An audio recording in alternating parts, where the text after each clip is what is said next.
گناہ کیا ہے؟ نبی کی خلاف ورزی کرتے ہیں، ہم بھی کرتے ہیں۔ وہ انکار کر کے کرتے تھے، ہم اقرار کر کے کرتے ہیں۔ مجھے بتائیے کہ خلاف ورزی میں تو ہم مشترک ہیں۔ وہ انکار کر کے کرتے تھے، ہم اقرار کر کے کرتے ہیں۔ خلاف ورزی تو دونوں کرتے ہیں۔ وہ ناپ تول میں کمی کرتے تھے، ہم بھی ناپ تول میں کمی کرتے ہیں۔ ان میں بدکاری عام تھی، ہم میں بھی عام ہے۔ وہ جھوٹ بہتان غیبت کیا کرتے، ہم بھی کرتے ہیں۔ ان کے پیر فقیر روحانی لوگ روپے پیسوں کی خاطر اصول بدل دیتے، ہم بھی بدل دیتے ہیں۔ ان کے مولوی ملا دین میں رد و بدل کر دیتے مادی مفادات کے لیے، ہم بھی کرتے۔ وہ شریروں کے پاس بیٹھتے شریر ہو جاتے، ہم بھی شریروں کے پاس بیٹھتے ہیں، شریر ہو جاتے۔ حتیٰ کہ رسول خدا نے فرمایا کہ اگر وہ کسی سوراخ میں داخل ہوئے تو تم بھی یقیناً اس سوراخ میں داخل ہوگے، حالانکہ تم بہترین امت۔ اب بہترین امت پہ بات چھوڑی نہیں، اس کے بعد فرمایا تمہاری شان یہ ہونی چاہیے کہ تم نیکی کا حکم دو اور برائی سے روکو۔ کیوں؟ کیونکہ نیکی کا حکم دیتے رہو گے اور برائی سے روکتے رہو گے تو جس کو روکو گے یا جسے حکم دو گے وہ تمہارا اینالائز دے گا خود ایسا ہے یا نہیں۔ جب انگلی اٹھے گی پھر تم اپنے آپ کو بھی بہتر کرو گے۔ تو جب سب لوگ مجموعی حیثیت میں اپنے آپ کو بہتر کریں گے تو بہترین امت سامنے آ جائے گی، ورنہ تمہارے حالات ایسے ہیں کہ تمہیں کیا بہتر کہا جائے۔ بہتر کہا گیا ہے تو کسی وجہ سے کہا گیا۔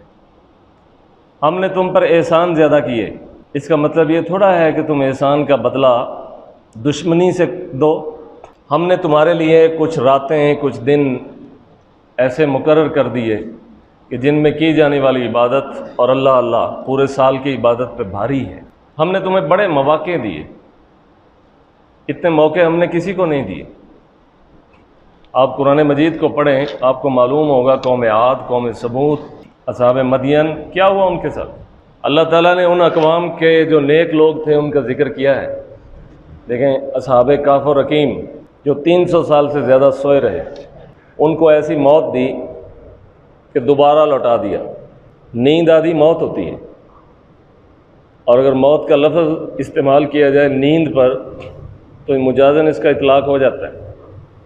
نیند پر لفظ موت کا اطلاق ہو جاتا ہے کیونکہ آدھی موت ہے۔ کچھ افراد ان میں سے نکلے، ہم تمہیں ان کا تذکرہ سناتے ہیں۔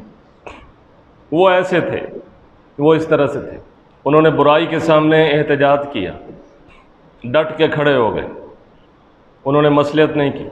کیا تم پیش کر سکتے ہو ایسے افراد؟ ماضی کے قصوں میں پیش کر سکتے ہیں، فلاں بزرگ گزرے تھے، فلاں عالم گزرے تھے، صاحب استقامت تھے، صاحب کرامت تھے، صاحب اعمال تھے، صاحب فکر تھے۔ اچھا ان کی بنیاد پر وہ تو ہر قوم میں ہوتے ہیں، کس قوم میں نہیں ہے؟ حضرت موسیٰ علیہ السلام کے امتیوں میں نیک لوگ نہیں تھے؟ یقیناً تھے، بڑے بڑے لوگ ہوئے ہیں، بڑے بڑے صاحب کرامات ہوئے ہیں، اصحاب تصرف ہوئے ہیں، اصحاب ولایات ہوئے ہیں، بڑے بڑے لوگ ہوئے ہیں، انبیاء کے علاوہ ہوئے ہیں۔ اس امت میں تم نشاندہی کرتے ہو فلاں صوفی، فلاں بزرگ، فلاں ولی، پہلے نہیں ہوئے؟ ان کے ہونے کے باوجود ہم نے ان کو برباد کر دیا۔ تمہیں ہم نے برباد نہیں کیا، مہلت دی ہے۔ یہ مہلت تھوڑا احسان ہے، کسی وجہ سے یہ تم پر احسان ہے۔ احسان کا بدلہ کیا دے رہے ہو؟ قوم عاد، قوم سمود، آپ قوم لوط کا اگر تذکرہ قرآن مجید میں پڑھیں، سب سے سخت عذاب اس قوم کو دیا بدکاری کی وجہ سے۔ قرآن فرماتا ہے ہم نے ان کا اوپر نیچے اور نیچے اوپر کر دیا، جیسے کسی کو گھما دیتے ہیں، اور ہم نے آسمان سے ان پر کنکریاں برسائیں جن پر مہریں لگی ہوئی تھیں، جیسے الم تر کیف فعل ربک باصحاب الفیل، اصحاب فیل کے ساتھ جو کیا، کنکریاں برسائیں، حجارۃ من سجیل دوسری جگہ ذکر آتا ہے، اسی طرح کی کنکریاں ہم نے قوم لوط پر بھی برسائیں۔ قدرت ایسا کرتی رہی ہے، آثار موجود ہیں، سامنے موجود ہیں۔ تحقیق کرنے والوں لوگوں نے قرآن مجید کی ان سب خبروں کو ثابت کر دیا ہے کہ فلاں فلاں قوم کا یہ ذکر آیا ہے تو وہاں یہ موجود ہے۔ جو لوگ جا کر وزٹ کرتے ہیں وہ دیکھتے ہیں یہ فلاں قوم، یہ فلاں، یہ فلاں، یہ فلاں۔ اس امت کو روز آخرت تک کے لیے چھوڑ رکھا ہے، حالانکہ حالات تو ایک طرح کے۔ اب فرمایا تم نیکی کا حکم دیتے ہو، یعنی کہ دو، کون دیتا ہے؟ مجموعی حیثیت میں تو ہم نہیں دیتے، انفرادی حیثیت میں کوئی کوئی آدمی دے رہا ہے، لیکن بات امت کی ہے۔ بہترین امت، تو بہترین امت تو نیکی کا حکم نہیں دے رہی مجموعی حیثیت میں، نہ برائی سے روک رہی ہے، کوئی کوئی دے رہا ہے، بہترین سارے ہی ہیں۔ یہ کیوں کہا ہے؟ اس لیے فرمایا ہے دو، نیکی کا حکم دو، برائی سے روکو، منع کرو۔ اگر نہیں کرو گے تو پھر وہ مجموعی فساد تمہیں آ لپکے گا۔ آج ہم دیکھتے ہیں بڑے بڑے نیک لوگوں کے گھروں میں بھی فتنے پڑ جاتے ہیں۔ کیوں؟ کیونکہ انڈیویجولی تو انہوں نے انفرادی حیثیت میں تو اپنے آپ کو بچا لیا، لیکن مجموعی فساد سے کیسے بچیں گے؟ تو بہترین امت اگر عذاب الہی سے بچ جاتی ہے، فتنوں سے نہیں بچے گی، فساد سے نہیں بچے گی۔ آج بہترین لوگوں کا سہارا موجود ہے اہل اسلام کے پاس، ایک فرقے کے پاس اہل بیت ہیں، اہل بیت ہیں، فقط اہل بیت ہیں۔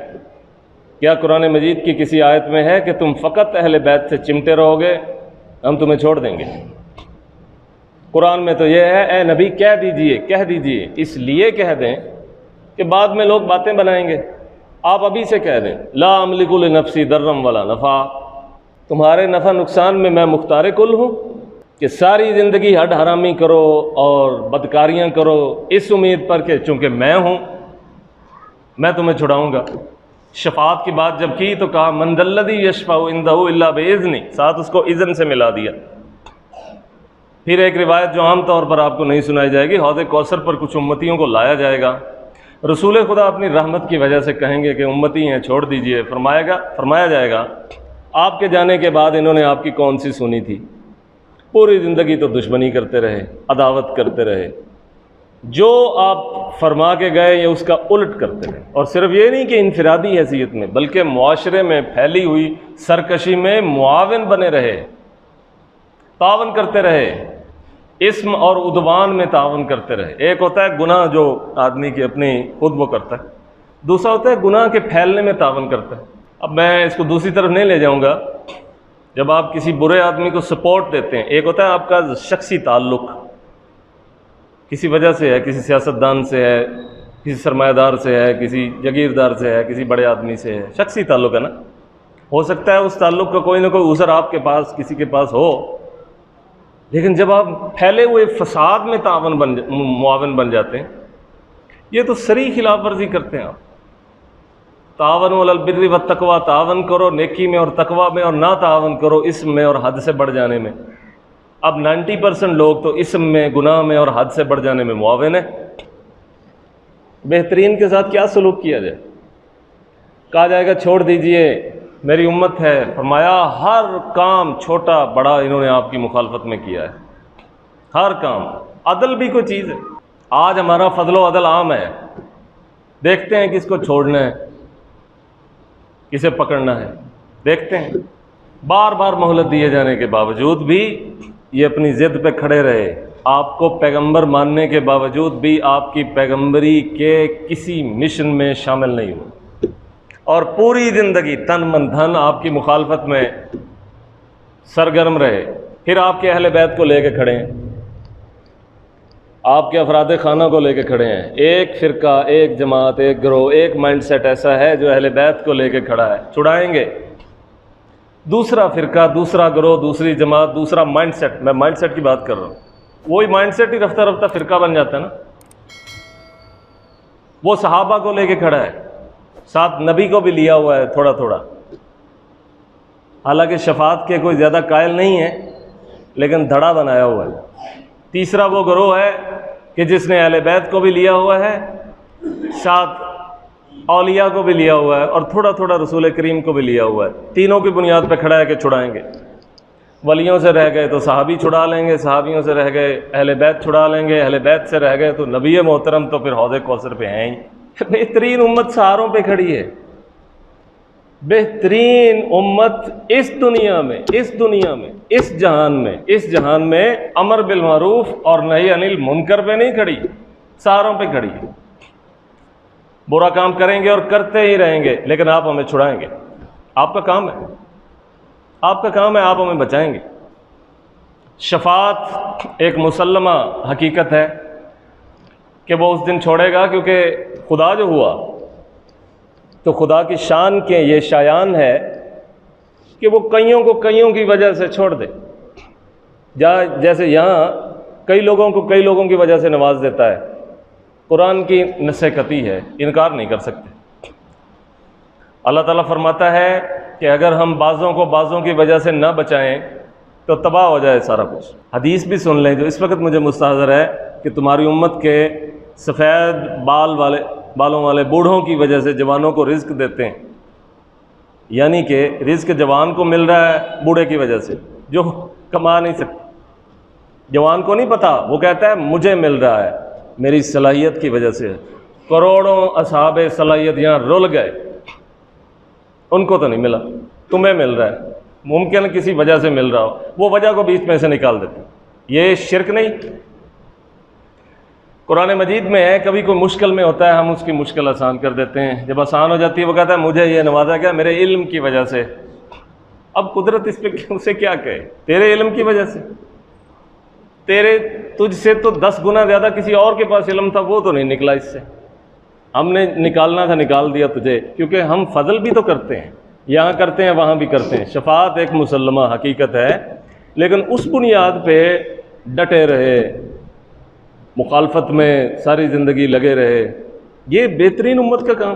ایک گروہ ولیوں پہ ان کے اپنے راہ و رسم ہیں، وہ درویشوں کو راضی کرنے پہ لگا ہوا، کیوں ہے اس کا بھی مفاد ہی۔ وہ درویشوں کے قریب اس لیے نہیں ہے کہ ہمیں بھی درویش بنا دو، اس لیے نہیں ہے کہ جس رستے پہ آپ نے قرب حاصل کیا اس رستے پہ ہمیں بھی چلا دو، ہمیں بھی قرب کی روشنی بخش دو۔ وہ اس لیے جڑا ہوا ہے کہ میں اپنے کالے کرتوتوں کے باوجود چھوٹ جاؤں، وہاں چھوٹ جاؤں، یہاں نوازا جاؤں، یہاں مجھے نعمت چاہیے، وہاں بھی نعمت چاہیے، جنت چاہیے، یہاں مجھے ہر چیز چاہیے، وہاں بھی مجھے ہر چیز چاہیے۔ بنیاد کیا ہے؟ وہ درویش جو خدا کے قریب۔ آپ خدا سے کیوں محبت نہیں کرتے؟ جس نے اسے درویش بنایا ہے۔ انبیاء کی دعوت تو یہ تھی، اب دعوت توحید کیا ہے؟ توحید تو یہ ہے کہ خدا حشر میں کہہ دے یہ بندہ دو عالم سے خفا میرے لیے ہے۔ اہل بیت کے ساتھ جڑے، ان کا خاص مہینہ ہے، خاص دن ہے، اپنی محبتیں کرتے رہیں گے۔ خدا نے یہ فرمایا ہے، کہاں پہ ہے؟ کس آیت میں ہے؟ واضح واضح فرامین کو چھوڑ کے آپ اس طرف چلے جاتے ہیں جس کا اس نے آپ کو حکم ہی نہیں دیا۔ آپ کیا سمجھتے ہیں اسے پتہ نہیں؟ فرماتا ہے یعلم خائنۃ الاعین وما تخفی الصدور، جانتا ہے جب آنکھیں جو خیانت کرتی ہیں۔ میں آپ کو بتاؤں، کوئی بھی آدمی کسی کو دیکھ رہا ہو، آپ اس کے فزیکلی اس کی حالت جیسی بھی ہو، آپ جلدی سے فتویٰ تو نہیں دے سکتے کہ یہ کس وجہ سے دیکھ رہا ہے یا اس کے ذہن دل میں کیا ہے۔ آدمی کی آنکھیں جو خیانت کرتی ہیں وہ آدمی خود ہی جانتا ہے نا۔ خدا فرماتا ہے صرف تم نہیں جانتے، میں بھی جانتا ہوں۔ اگر تم یہ سمجھو کہ کرامن کاتبین کو اس خیانت کا نہیں پتہ، تو کرامن کاتبین بھی تو مخلوق ہی ہیں نا۔ تو مخلوق کے سامنے مخلوق کا پورا عیب ظاہر نہیں ہوتا، کچھ رہ جاتا ہے، رہنا چاہیے، اس لیے کہ کچھ عیب خالق جانتا ہو زائد طور پر کہ یہ یہاں پہ اس نے یہاں ڈنڈی ماری ہے۔ وہ فرماتا ہے وہ خیانت تک کو جانتا ہے، اور جانتا ہے ان خیالوں کو جو تمہارے سینوں میں ہیں۔ میں تو یہاں تک جانتا ہوں، تم کیا سمجھتے ہو؟ مجھے نہیں پتا کہ تم نے یہ سہارے کیوں بنائے ہوئے ہیں۔ تو بندوں نے بندوں کو سہارا بنایا ہے صرف یہ کہ ان کے کالے کرتوت چھپے رہیں۔ صوفیوں کے پاس کیوں جاتے ہیں لوگ؟ اس لیے جاتے ہیں کہ کالے کرتوتوں پہ پردہ پڑ جائے، یا پچھلے کالے معاف ہو جائیں، نئے کالے کرتوتوں کے لیے جگہ پیدا ہو جائے۔ حضرت دعا کیجئے میں صحت مند ہو جاؤں، صحت مند ہو کے کرے گا کیا؟ پھر تو جھانکے گا لوگوں کی دیواروں کے بیچ۔ تو وہ درویش آپ کے لیے صحت کی دعا کیوں کرے گا؟ کیونکہ آپ کا دل درست نہیں، اسے پتہ ہے صحت یاب ہوگا تو باغی ہو جائے گا، باغی ہوگا تو شر پھیلائے گا تو بات مجھ پر آئے گی۔ تو نے کہا تھا اسے صحت دے دیجئے۔